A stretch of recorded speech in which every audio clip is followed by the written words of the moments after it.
Sir, ನಮ್ಮ ಪಕ್ಷಕ್ಕೆ ಯಾಕಂದ್ರೆ ಆಡಳಿತದಲ್ಲಿ ಪಕ್ಷ ಇರೋದರಿಂದ ನಮ್ಮ ಕೆಲಸ ಕಾರ್ಯಗಳು ಸಸಾರವಾಗಿ ನಡೆಯುತ್ತವೆ. ಆಮೇಲೆ ಎಲ್ಲ ನಿಮ್ಮ ಗ್ಯಾರಂಟಿ ಯೋಜನೆಗಳನ್ನು ಎಲ್ಲ ಹೆಣ್ಣು ಮಕ್ಕಳು ಆಮೇಲೆ ಜನಪರವಾಗಿ ಇರೋದರಿಂದ, ಶೋಷಿತರು ನಿರ್ಗತಿಕರ ಪರವಾಗಿ ಇರೋದರಿಂದ ನೀವು ಕಾಂಗ್ರೆಸ್ ಪಕ್ಷವನ್ನು ಗೆಲ್ಲಿಸಿದರೆ ತುಂಬ ಒಳ್ಳೆಯದಂತಂದು ನಾವು ಹೇಳ್ಬೋದು ಸರ್.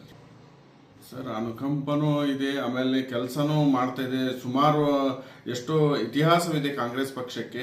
ಹೀಗಾಗಿ ಕಾಂಗ್ರೆಸ್ ಪಕ್ಷ ಗೆದ್ದರೆ ಎಲ್ರಿಗೂ ಅನುಕೂಲವಾಗುತ್ತೆ. ನಿರ್ಗತಿಕರಿಗೆ ಆಮೇಲೆ ಶೋಷಿತರಿಗೆ ಎಲ್ಲರಿಗೂ ಅನುಕೂಲವಾಗುವ ಥರ ಇದೆ ಅಂತಂದು ಹೇಳ್ಬೋದಂತ. ಸರ್, ಸಾಕಷ್ಟು ಸಮಾಜಗಳಿಗೆ, ಆಮೇಲೆ ಗುಡಿ ಗುಂಡಾರಗಳಿಗೆ, ಆಮೇಲೆ ಮಸೀದಿಗಳಿಗೆ ಸರ್ಕಾರದಿಂದ ಏನು ಅನುದಾನ ಬರುತ್ತೆ ಅದನ್ನೆಲ್ಲ ಕೊಟ್ಟಿರೋದಾಗಿದೆ. ಆಮೇಲೆ ರೋಡು, ರಸ್ತೆ, ಮೆಡಿಕಲ್ ಕಾಲೇಜು, ಆಮೇಲೆ ಅಡಿಗಲ್ಲು ಸಮಾರಂಭ ಮಾಡಿದ್ದಾರೆ. ಹೀಗಾಗಿ ಕಾರ್ಯಕರ್ತರು ಹುಮ್ಮಸ್ನಿಂದ ಬರ್ತಾ ಇದ್ದಾರೆ. ಬೆಳಿಗ್ಗೆ 8 ಗಂಟೆಯಿಂದ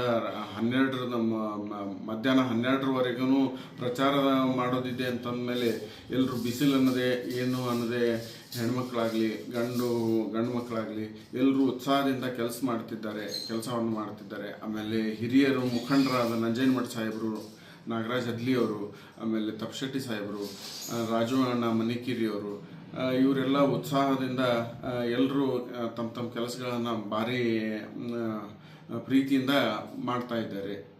ಕಾಂಗ್ರೆಸ್ ಸರ್, ಯಾವುದೇ ಭಿನ್ನಮತವಿಲ್ಲ. ಎಲ್ಲರೂ ಪ್ರೀತಿಯಿಂದ ಏನು ಆ ಥರ ಯಾವುದೂ ವಿಷಯ ನಾವು ಎಲ್ಲೂ ಕೇಳಿಲ್ಲ. ಹೊಸದಾಗಿ ಏನೇನೋ ಹೇಳ್ತಿರ್ತಾರೆ, ನಾವು ಅದನ್ನು ಕಿವಿ ಕೊಡೋದಿಲ್ಲ ಅಂತ ನಾವು ನಿಮಗೆ ಹೇಳ್ಬೋದು.